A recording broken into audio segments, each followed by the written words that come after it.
Good morning, students. Welcome back to our online classes. Now I discuss about child health nursing, MPHW female second year. Growth and development లెసన్లోని శిశువుల గురించి and ఏ విధంగా ప్రమాదాలు సంభవిస్తాయి ఆ lesson గురించి. ఓకేనా? శిశువులలో సంభవించే ప్రమాదములను, గాయములను రాసి వాటి నివారణ ఉపాయములను రాయండి. సాధారణంగా ఎలాంటి ప్రమాదాలు జరుగుతాయి శిశువుగా ఉన్నప్పుడు దాని గురించి చూద్దాం. ఎలాంటి అపాయాలు జరుగుతాయి? శిశువులలో ప్రమాదంలో అనుకోకుండా జరుగుతాయి కదా. వీటి వలన పిల్లల్లో అత్యవసరత ఏర్పడుతుంది. ఒక్కొక్కసారి మరణం లాంటివి కూడా సంభవించవచ్చు. అలాంటివి నేను ఎన్నో చూశానండి. కొన్ని నిజంగా చిన్నపిల్లలు అనుకోకుండా ఆడుకొని గొయ్యిలో పడడం, ఇంకుడు గుంతలో పడడం, అలాంటి మరణాలు కూడా సంభవించాయి. అందుకే మనం చాలా జాగ్రత్తగా ఉండడం ఎంతో అవసరం పిల్లల విషయంలో. ఓకే, ఇంకేంటి? పిల్లల్లో పెరుగుదల, అభివృద్ధికి ప్రమాదములకు సంబంధం ఉంటుంది. ఇటు గ్రోత్ ఉంటుంది, డెవలప్మెంట్ ఉంటుంది, అండ్ డేంజరస్ పరిస్థితి కూడా ఉంటుంది.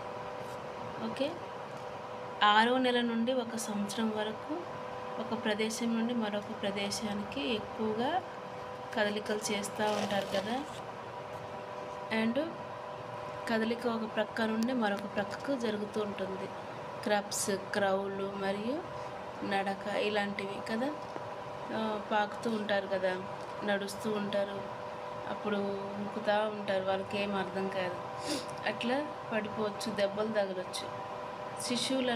శిశువులలో ఎలా ఉంటుంది ప్రమాదం అనేది? పడిపోవడం, అన్ని పదార్థాలు మృంగడం, కాలడం, నీటిలో పడిపోవట, విషపూరిత పదార్థాలు.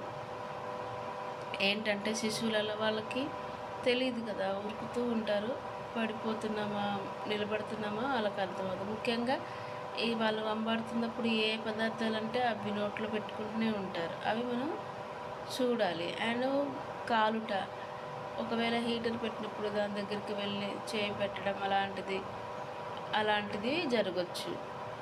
అండ్ నీళ్ళల్లో పడిపోవడం, హౌజ్లలో పడిపోవడం అలాంటిది జరుగుతూ ఉంటుంది. విష పదార్థాలు నోట్లో పెట్టుకోవడం లాంటిది జరుగుతుంది. అది శిశువులలో జరుగుతుంది. మరి నవజాత శిశువులు అంటే మీకు ఇంతకుముందు చెప్పాను నేను. 4 వారాల నుండి సంవత్సరంలోపు శిశువులను నవజాత శిశువు అంటారు. మరి నవజాత శిశువులలో పడిపోవట అంటే శిశువులలో పడిపోవట అనున్నది సామాన్యంగా సంభవించవచ్చును. ఎందుకనగా శిశువులు ఒక ప్రదేశం నుంచి మరొక ప్రదేశానికి తిరిగినప్పుడు పిల్లలు మంచం మీద నుండి పడినచ్చో, అంతే కదా. చాలామంది పిల్లలు మంచం మీద నుండి పడడం వల్ల కొంతమంది పిల్లలకి ఏమవుతుంది, కానీ కొంతమందికి క్రాక్స్ అలాంటిది అయితే క్రైప్స్, స్ట్రెచర్స్, వీల్ చైర్, వాకర్ అందులో నుండి పడడం వల్ల కొంత దెబ్బలు తగలవచ్చు, వలన ప్రమాదాలు జరగవచ్చు. ఇది శిశువులలో. వాకర్లు గిట్ట వేసినప్పుడు, స్పీడ్గా వెళ్ళినప్పుడు అలా స్లిప్ అవ్వడం లాంటిది జరుగుతుంటుంది. మరి ముందు జాగ్రత్త చర్యలు మనం ఏం తీసుకోవాలి? శిశువులను ఒంటరిగా వదిలిపెట్టద్దు. వాళ్ళని వాకర్లు వేసినప్పుడు కూడా ఒంటరిగా వదిలిపెట్టకుండా వాళ్ళు ఎటు వెళ్తున్నారో చూసుకోవాలి. అండ్ మంచం మీద, బల్ల మీద పడుకోబెట్టినప్పుడు కూడా జాగ్రత్తగా ఉండాలి. ఒక డొల్లకుండా చూసుకోవాలి. డొల్లినప్పుడు కింద పడతారు, అప్పుడు దెబ్బలు తగులుతాయి కదా, అది కూడా ప్రమాదకరమైంది. సరే, అన్ని పదార్థాలను మిరింగట అంటే ఏంటి? ఈ దశలో శిశువు ప్రతి చిన్న వస్తువులను నోట్లో పెట్టుకుంటూ ఉంటారు వాళ్ళు. ఏంటవి? బటన్స్ కావచ్చు, కాయిన్లు కావచ్చు, విత్తనాలను నోట్లో పెట్టుకొని మింగితే హాని చేస్తాయి కాబట్టి వాటిని కూడా తీసుకోకుండా చూసుకోవాలి. మరి ముందు జాగ్రత్త చర్యలు ఏం తీసుకోవాలి? శిశువులు ఆడుకునేటప్పుడు ఆట వస్తువులకు చిన్నవి ఊడిపోయినటువంటి వస్తువులు కలిగిన బొమ్మలను అందుబాటులో ఉంచకూడదు కదా. పూసలు లాంటివి అలాంటివి వారి దగ్గర పెట్టకూడదు అన్నట్టు. మరియు గట్టిగా విత్తనం కలిగిన తిను పదార్థాలను పిల్లలకు ఇవ్వకూడదు. ఇచ్చినచో తినుటకు ఆస్కారం ఉండను కదా. వాళ్ళు తింటారు, వాళ్ళకి ఏం తెలుసు, వాళ్ళకి ఏది ఇస్తే అది నోట్లో పెట్టుకుంటారు కాబట్టి బఠానీ గింజలు లాంటివి, పల్లి లాంటివి, శనగలు లాంటివి గట్టిగా ఉన్న విత్తనాలు వాళ్ళకి ఇవ్వకూడదు. తర్వాత అన్ని పదార్థంలో నోట్లో ముక్కులో పెట్టుకోవడం. ఎలా అంటే శిశువులు సామాన్యంగా చిన్న చిన్న వస్తువులని ఏమనగా విత్తనములు, నట్స్, రాళ్ళు, కాయిన్లు, పెన్సిళ్ళు వంటి వాటి నోట్లో మరియు చెవిలో పెట్టుకుంటారు. వాళ్ళకి ఏం తెలుసు కదా, అలాంటి పదార్థాలకు కూడా దూరంగా ఉంచాలి. ముందు జాగ్రత్తలు ఏంటి, దానికి ఇలాంటి చిన్న చిన్న వస్తువులను పిల్లలకు దూరంగా ఉంచాలి. మరి కాలుట గురించి కరెంటు తీగలు కానీ, అగ్గిపెట్టెలు కానీ, స్టవ్, ఎలక్ట్రిక్ హీటర్లను శిశువులకు అందుబాటులో ఉండకుండా చూసుకోవాలన్నట్టు. అప్పుడు ఆ ప్రమాదం నుండి మనం తప్పించవచ్చు. మరి నీటిలో పడిపోవడం అంటే పిల్లలు స్నానపు తొట్లో, బకెట్లలో మరియు నీళ్ళు ఉండే పరిసరాల ప్రాంతాల్లో బావులు కానీ, సంపులు కానీ వాటిలో పడిపోతారు కాబట్టి జాగ్రత్తగా చూసుకోవాలి. ఎందుకనగా పిల్లలు నీటిలో ఆడుకుంటే నిజంగా వాళ్ళకి నీళ్ళు అంటే ఎంత ఇష్టం అంటే వాళ్ళకి జలుబు అవుతుందా, అసలు ఏమవుతుంది, అందులో పడిపోతామని వాళ్ళు ఆలోచించరు. వాళ్ళకి అటువంటి జ్ఞానం ఉండదు కాబట్టి మనమే నీటి నుండి దూరంగా ఉంచాలి. పిల్లలకు చాలా ఇష్టం నీళ్ళంటే, ఆడడానికి ఎంతో ఇష్టపడతారు. ముందస్తు జాగ్రత్తలు ఏం తీసుకోవాలంటే పిల్లల్ని నీటి తొట్ల దగ్గర ఒంటరిగా వదలరాదు. అండ్ నీటి డ్రమ్ములు మరియు నీటి బావులపై రక్షణ కవచాలను పెట్టి ఉంచాలి. ఇలాంటి ప్రమాదంలో బడికి వెళ్ళే వయసు గల పిల్లల్లో ప్రమాదాలు ఎక్కువగా సంభవించవచ్చు కదా. ఒకవేళ బావి గింట ఉంటే దానికి ఏమైనా రక్షణ కవచాలను మనం కలిగి ఉండాలి. అండ్ డ్రమ్ముల మీద కప్పి పెట్టి ఉంచాలి. వాళ్ళ నీళ్ళలో ఆడడానికి చూస్తారు కాబట్టి ఇవి మనం తీసుకోవాల్సిన జాగ్రత్తలు. అండ్ ప్రమాదాల నివారణకు ఎలాంటి చర్యలు తీసుకోవాలంటే సురక్షితమైన వాతావరణాన్ని కల్పించాలి. ముఖ్యంగా తల్లిదండ్రులు పిల్లల్లో సంభవించే అభివృద్ధి మార్పుల గురించి తెలుసుకోవాలి. వాళ్ళ పిల్లల గురించి ఒక అవగాహన కలిగి ఉండాలి. తల్లిదండ్రులు అనేవాళ్ళు వివిధ దశలలో పిల్లలకు జరుగు ప్రమాదములను గురించి, ప్రమాదంలో ఉన్న పిల్లల పెరుగుదల మరియు అభివృద్ధి ఏర్పడు లోపములను గురించి తల్లిదండ్రులకి అవగాహన కల్పించడం ఎంతో ముఖ్యమైన అంశం. తల్లిదండ్రులు కూడా ఇలాంటివి జరుగుతాయి కాబట్టి వాళ్ళకి అవగాహన కల్పించాలి. మరి ఏంటి సైన్స్ అండ్ సిమ్టమ్స్ అంటే గుర్తులు మరియు ఇప్పుడు విష ప్రయోగం జరిగిందనుకో దాని గురించి చెప్పాలి. ఏంటి విష ప్రభావం అంటే విష ప్రయోగం అనున్నది పీల్చడం మరియు హానికరమైన ఇంజెక్షన్ కారణంగా సంభవించవచ్చు. సాధారణ విషపూరితాలు క్లీనింగ్ ఏజెంట్స్, నిద్ర మాత్రలు, కిరోసిన్, సౌందర్య సాధనములు, కలుషిత ఆహార పదార్థాలు. విష ప్రభావం ఎలా జరుగుతుందంటే ఏమైనా సిరంజెస్ కానీ, ఇంజెక్షన్స్ కానీ, లేకపోతే క్లీనింగ్ ఏజెంట్స్, ఇప్పుడు ఫినాయిల్ కానీ, డెటాల్ కానీ, సావ్లను కానీ అవి వాళ్ళకి అందుబాటులో పెట్టకూడదు. అండ్ ట్యాబ్లెట్స్ కానీ, కిరోసిన్ కానీ వాళ్ళకి ఏం తెలుసు తాగడానికి ఆస్కారం ఉంటుంది. ముఖ్యంగా సౌందర్య సాధనాలు అంటే క్రీమ్స్, ఫెయిర్ అండ్ లవ్లీ లాంటివి, పౌడర్ లాంటివి వాళ్ళు నోట్లో పెట్టుకోవడానికి ఆస్కారం ఉంది. ఇవి విష ప్రభావం అవుతుందండి, పాయిజన్ అవుతుంది. మరి దానికి సైన్స్ అండ్ సిమ్టమ్స్ ఏంటంటే అవి ఒకవేళ మింగితే ఏమవుతుందంటే విరోచనాలు, ఆకలి లేకపోవడం, వాంతులు, కడుపు నొప్పి లాంటిది జరుగుతుంది. ముఖ్యంగా ఊపిరి ఆడదు. అండ్ సైనోసిస్ అంటే ముక్కులో గాలి ఆడకపోవడం అన్నట్టు. సైనోసిస్, గ్రాంటింగ్, ఒక్కోసారి షాక్కి గురై కుప్పకూలిపోవచ్చు పిల్లలు. మళ్ళీ మూర్ఛలు రావచ్చు మరియు పిల్లల నోట్లో దుర్వాసన రావచ్చు. మరి చికిత్స ఏం చేయాలి? విషం యొక్క రకాన్ని గుర్తించాలి. అండ్ పిల్లలు మింగిన విష పదార్థాలను వారి కడుపులో నుండి వాంతుల రూపంలో బయటకు పంపే విధంగా ప్రయత్నించాలి. ఒకవేళ కాయిన్స్ మింగినా కానీ దానికి కూడా సేమ్ అంతే చేయాలి. వామిటింగ్స్ ద్వారానో మోషన్ ద్వారానో వచ్చేటట్టుగా మనం చూడాలి. అండ్ నిర్వహణ ఏంటి? పిల్లవాడిని సెమీప్రోన్ పొజిషన్లో ఉంచాలి. అప్పుడు వాయు మార్గాన్ని నిర్వహించాలి. ముఖ్య సంఘటనలను ఉష్ణోగ్రత, నాడి, రక్తపీడనం, శ్వాస అంటే ముఖ్య సంఘటనలు అంటే temperature, pulse and blood pressure, respiration అనేవి నిర్ధారించాలి. అవే కదా మెయిన్ జీవ చిహ్నాలు అంటాం వీటిని. టెంపరేచర్, పల్స్, బీప్, రెస్పిరేషన్ అనేవి. ఓకే,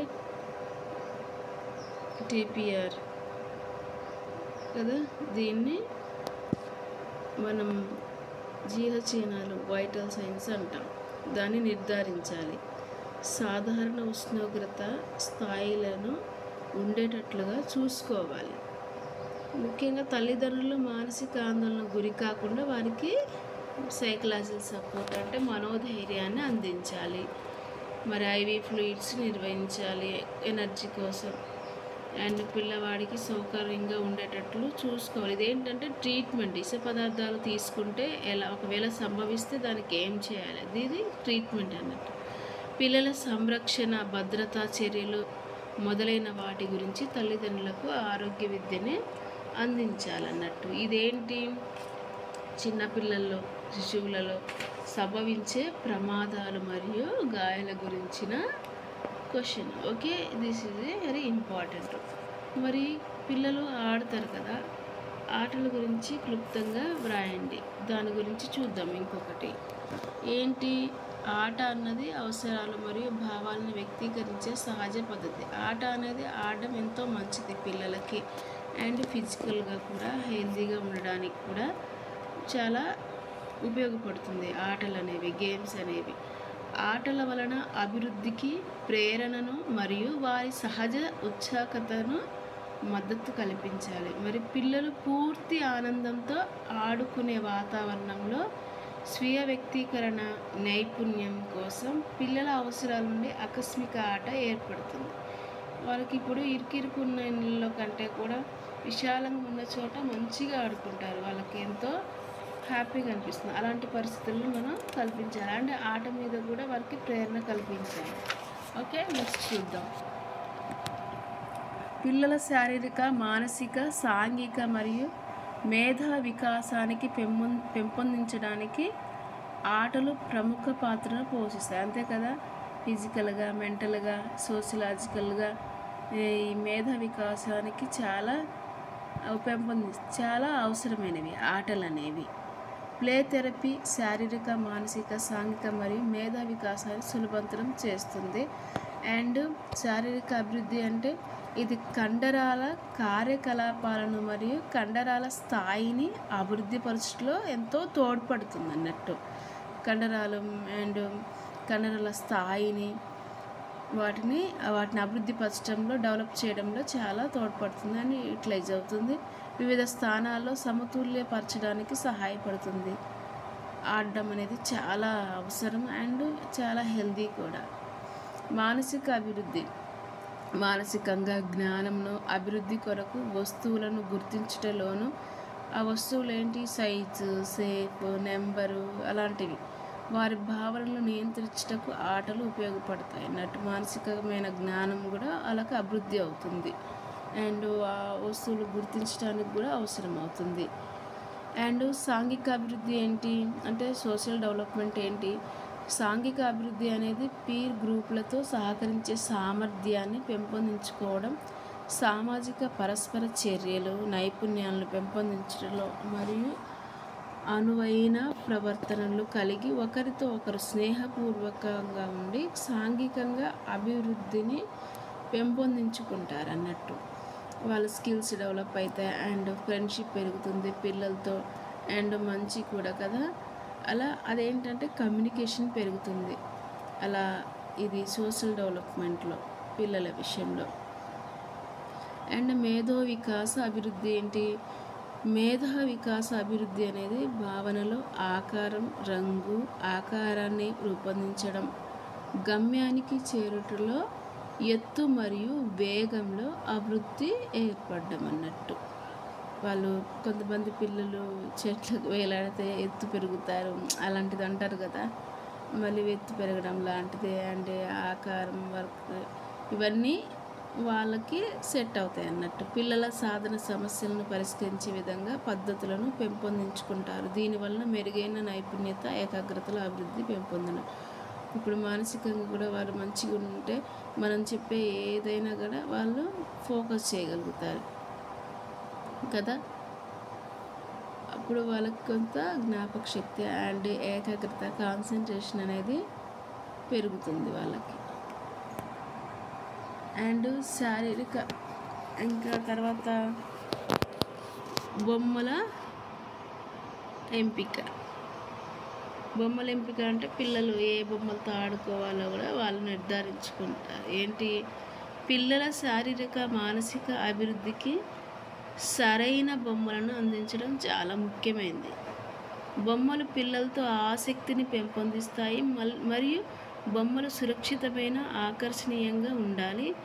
వారి వయసుకి, అనుభవాలకు, అవసరాలకు అనుగుణంగా ఉండాలి అన్నట్టు. నిజంగా బొమ్మల ఎంపిక అనేది ఎంతో ముఖ్యం. నిజంగా కొన్ని బొమ్మలు అయితే మాట్లాడుతుంటే వాళ్ళు వింటారు, ఎంతో కాన్సన్ట్రేషన్. అదే ఆ బొమ్మలు కమాండ్ చేస్తే వాళ్ళు వింటారు. ఒకవేళ చదువుకో అంటే అవి చదువుకుంటారు కదా. అంత ఉంటుంది బొమ్మల విషయంలో. పిల్లలకి మంచి బొమ్మల్ని వాళ్ళకి ఇవ్వాలి. వాళ్ళ శారీరక అండ్ మెంటల్గా, ఫిజికల్గా డెవలప్ చేసే అటువంటి బొమ్మలను వాళ్ళకి అందించడం చాలా ముఖ్యమైనది. అండ్ హాని చేసేవి కాకుండా సురక్షితమైనవి, ఆకర్షణీయకరమైన బొమ్మలను వారికి ఇవ్వడం అవసరం. అండ్ తర్వాత గాయం లేదా ప్రమాదానికి గురయ్యే బొమ్మలు మాత్రం నివారించాలి. ఓకే, మంచి బొమ్మల్ని ఇవ్వాలి. ఆసుపత్రి యందు ఆటలు. ఆసుపత్రిలో పిల్లల మనోభావోద్వేగాలను, వారి విధానాలను అర్థం చేసుకోవడానికి, ప్రదర్శించడానికి, వారి సంపూర్ణతను కాపాడడానికి మరియు పెరుగుదల, అభివృద్ధిని కొనసాగించేట్లు ఆటలు చాలా సహాయపడతాయి. ముందుగా చెప్పాం కదా, ఏంటి, మెంటల్గా, ఫిజికల్గా, నిజంగా సోషల్గా మంచి అటువంటి అలవాట్లను ఏర్పరచుకోవడానికి ఈ ఆటలు అనేది చాలా ఉపయోగపడతాయి. మానసికంగా అండ్ కమ్యూనికేషన్ స్కిల్స్ కూడా డెవలప్ అవుతాయి ఆడడం వలన, తోటి స్నేహితులతో ఆడడం వలన. ఇది ఆటల గురించి. ఓకే, నెక్స్ట్ క్వశ్చన్ చూద్దాం. పెరుగుదల, అభివృద్ధిపై ప్రభావితం చూపు కారణాలు తెలపండి. డెవలప్మెంట్ మీద, ఓకే, గ్రోత్ మీద ఎటువంటి పరిస్థితులు ప్రభావం చూపుతాయి? పెరుగుదల, అభివృద్ధిపై ప్రభావితం చేయే అంశాలు ఏంటంటే ఆనువంశిక కారణాలు. ఏంటి, తల్లిదండ్రుల నుండి అంటే జీన్స్ పరంగా తల్లిదండ్రుల నుండి పిల్లలకు జన్యులను ప్రసారం చేయడంలో ఆనువంశిక కారణంలో కీలక పాత్ర పోషిస్తాయి. శరీరం యొక్క పరిమాణం, ఆకృతి అంటే జీన్స్ అంటే జెనెటికల్గా ఏంటంటే, ఫర్ ఎగ్జాంపుల్ తల్లిదండ్రుల నుండి పిల్లలకు జన్యులను ప్రసారం చేయడంలో అంటే, ఫర్ ఎగ్జాంపుల్ తల్లిదండ్రులలో హెరిడిటీ ఉందనుకోండి, అంటే లావుగా ఉండడం, అలాంటిది పిల్లలకు కూడా సంభవిస్తుంది. అండ్ ఒబేసిటీ అలాంటివి తల్లిదండ్రుల నుండి కొన్ని సంక్రమించేవి అన్నట్టు.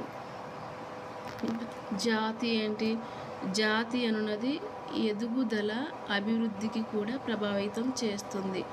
ఒకే రకమైన భౌతిక లక్షణాలు ఒకే జాతిలో కనిపిస్తాయి అన్నట్టు. మరి లింగం అన్నది ఆడ శిశువు కంటే మగ శిశువుకి సంబంధించిన బరువులోను, ఎత్తులోను వేగం ఉంటుంది. మగ శిశువుకి బరువులోను, ఎత్తులోను వేగంగా ఉంటారు ఆడ శిశువు కంటే కూడా.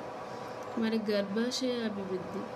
గర్భాశయంలోని శిశువు అభివృద్ధి తల్లి యొక్క పోషక ఆహార స్థితి, ఔషధాలను ఉపయోగించడం, గర్భధారణ సమయంలో ఏమైనా ఇన్ఫెక్షన్స్ ఉన్నచో శిశువు పెరుగుదలపై అభివృద్ధి ప్రభావం చూపుతాయి అన్నట్టు. గర్భాశయంలో ఉన్నప్పుడు శిశువు అభివృద్ధి ముఖ్యంగా తల్లి యొక్క పోషణ మీద ఆధారపడి ఉంటుంది.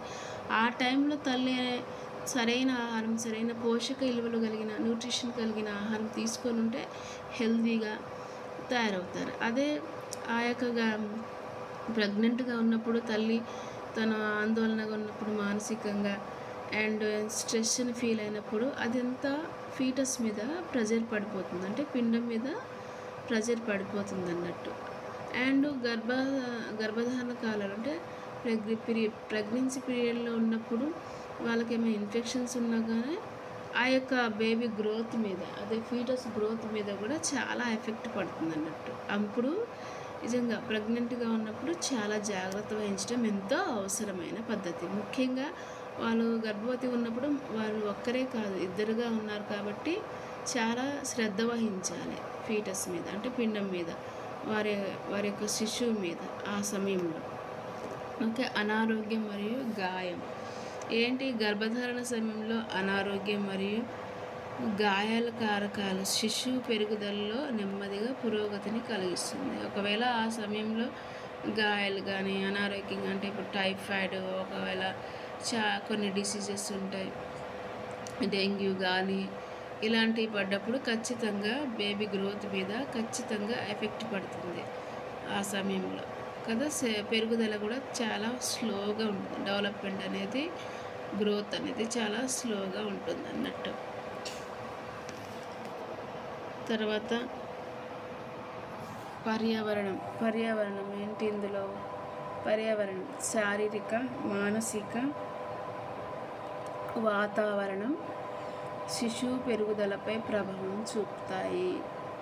అండ్ నిజంగా ఫిజికల్గా మెంటల్గా నిజంగా ఆ వెదర్ కూడా మంచిగా ఉండాలి, విశాలంగా ఉండాలి, పచ్చని చెట్లను చూపించాలి అండ్ ఆహ్లాదకరంగా ఉండాలి తల్లికి. అప్పుడు ఆ ఎఫెక్ట్ అనేది శిశువు మీద ఖచ్చితంగా పడుతుంది, అప్పుడు పెరుగుదలపై మంచి ప్రభావం ఉంటుంది అన్నట్టు. అవేంటంటే సూర్యకాంతి, మంచి సూర్యకాంతి, స్వచ్ఛమైన గాలి మరియు సాంఘిక ఆర్థిక పరిస్థితులు, మంచి మానసిక వాతావరణం కలిగి ఉండాలన్నట్టు. అనగా మనసుకు ఉల్లాసంను కలిగించే ధ్వనులు, వెచ్చదనం, ప్రేమ మరియు ఆప్యాయత వంటివి వారు గర్భధారణ సమయంలో ఇటువంటివి నిజంగా వారి హృదయానికి ఉల్లాసాన్ని కలిగించేవి. మంచి పరిస్థితులు సోషల్గా, నిజంగా ఆర్థిక పరిస్థితులు అయినా కానీ, ఒకవేళ అలా ఉన్నా కానీ వారికి తెలియకూడదు. ఇప్పుడు ఆ ప్రెజర్ అంతా బేబీ మీద పడుతుంది వాళ్ళు ఆలోచించినా కానీ. అండ్ మంచి సూర్యకాంతి, మంచి వెలుతురు అండ్ స్వచ్ఛమైన గాలి అండ్ అలాంటివి అనేవి చాలా అవసరం గర్భధారణ సమయంలో.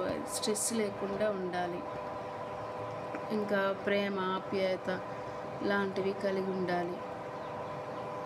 తర్వాత పోషణ తల్లి గర్భధారణ సమయంలో ప్రసవానంతరం శిశువుకు పాలు ఇచ్చినంతకాలం తల్లి ఆహారంలో తీసుకునే నాణ్యత మరియు మోతాదు సమతుల్యంగా ఉండే విధంగా తీసుకోవాలి. నిజంగా అండి న్యూట్రిషన్ అనేది గర్భధారణ సమయంలో గర్భం ధరించిన తర్వాత నిజంగా ఎంత ఒక ఇంపార్టెంట్ రోల్ ప్లే చేస్తుంది న్యూట్రిషన్ ఎంత అవసరమైంది నిజంగా. ఆ టైంలో తీసుకునే న్యూట్రిషన్ ఓన్లీ తినడం కాదు ముఖ్యం, అది పోషక విలువలు కలిగిన ఆహారం తినడం అనేది చాలా ముఖ్యమైనది.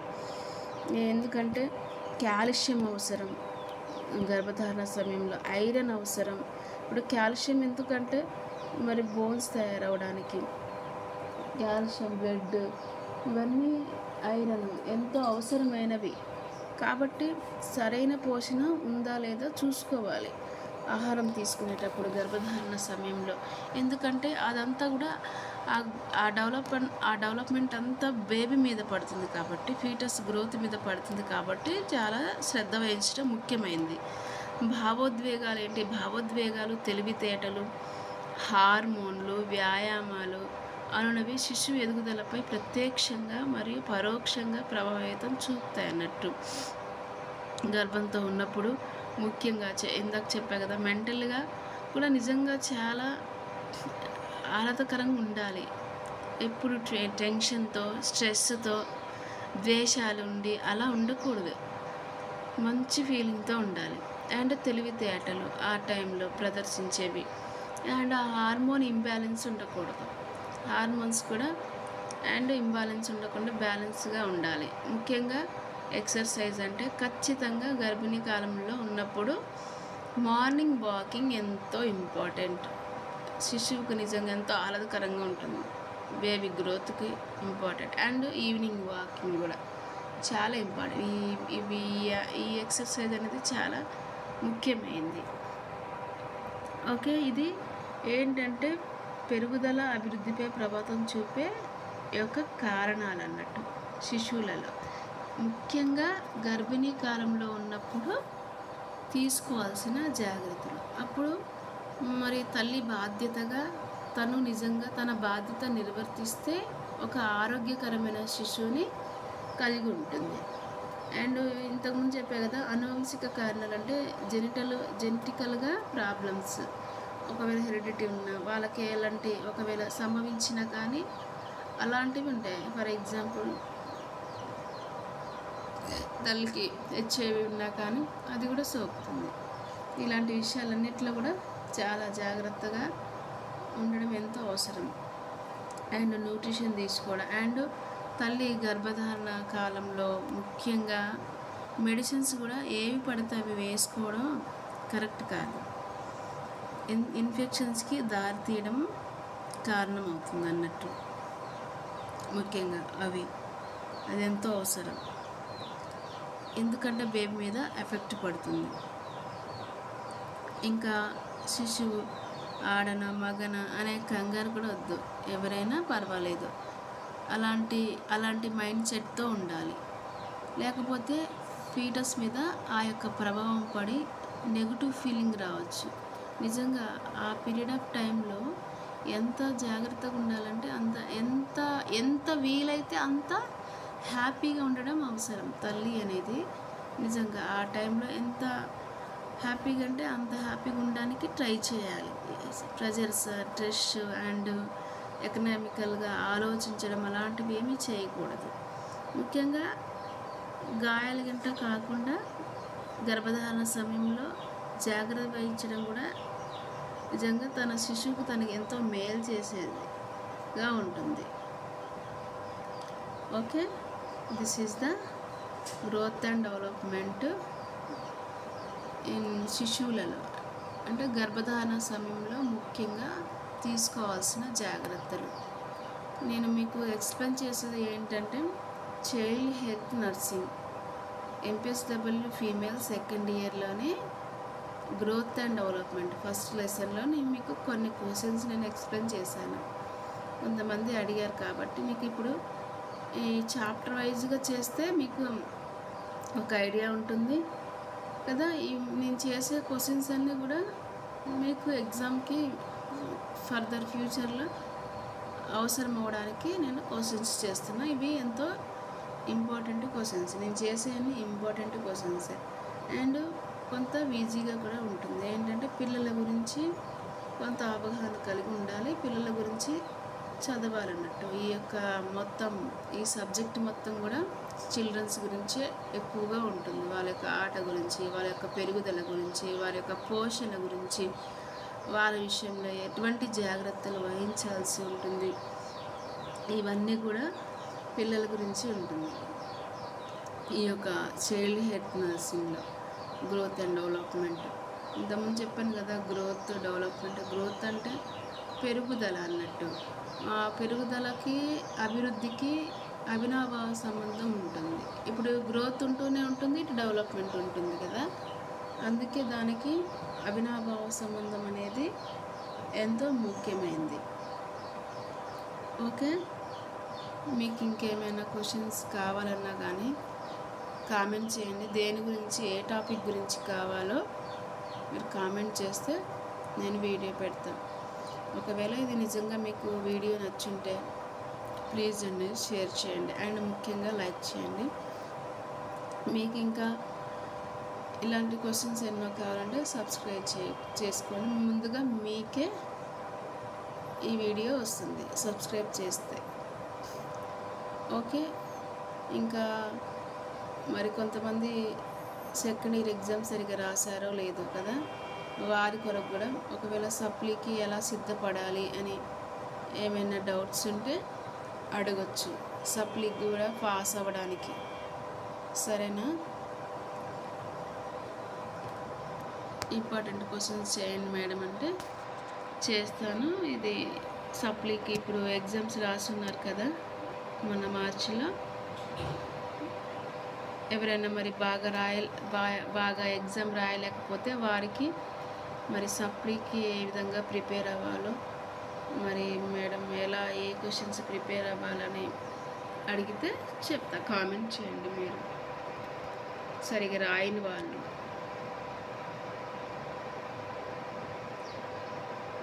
ఓకే అమ్మ, బాయ్.